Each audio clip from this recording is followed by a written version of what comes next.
প্রিয় ভিউয়ার্স আসসালামু আলাইকুম। দেশ ও দেশের বাইরে আমার এই ভিডিও যারা নিয়মিত দেখে থাকেন তাদেরকে হাবিবা কনস্ট্রাকশন ইউটিউব চ্যানেলের পক্ষ থেকে আন্তরিক শুভেচ্ছা ও অভিনন্দন।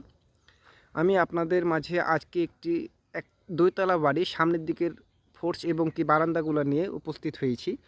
অবশ্যই কাজটি আপনারা ধৈর্য সহকারে সম্পূর্ণ দেখতে থাকুন। আর এই বাড়ির কাজটি আমরা কিশোরগঞ্জ রূপসা গ্রামের রজন ভাইয়ের বাড়ির কাজটি এটি করা হয়েছে। তো কাজটি কিন্তু আমাদের যতটুকু কথা ছিল ততটুকু কাজ কিন্তু আমাদের এখানে কমপ্লিট করা হয়ে গেছে। বাকি আনুষঙ্গিক কিছু কাজকাম আছে, যদিও বা এটা পরবর্তীতে তারা করার প্রস্তুতি নেওয়া আছে। তো যদি আমাদের পরবর্তীতে কথা হয় তাহলে হয়তো বাকি যে কাজগুলো আছে সেগুলো হয়তো করে দেব। আর তা না হলে যেটুকু কথা ছিল সেটুকু কাজ ইনশাল্লাহ শেষ হয়ে গেছে। আমরা এখন এখান থেকে ঢাকা নিমতলা চলে যাচ্ছি। ঢাকা নিমতলার আশপাশে যদি কেউ কাজ করতে চান তাহলে অবশ্যই আমাদের স্ক্রিনে দেওয়া নাম্বারে যোগাযোগ করবেন। সকলে সুস্থ থাকুন, ভালো থাকুন। আসসালামু আলাইকুম।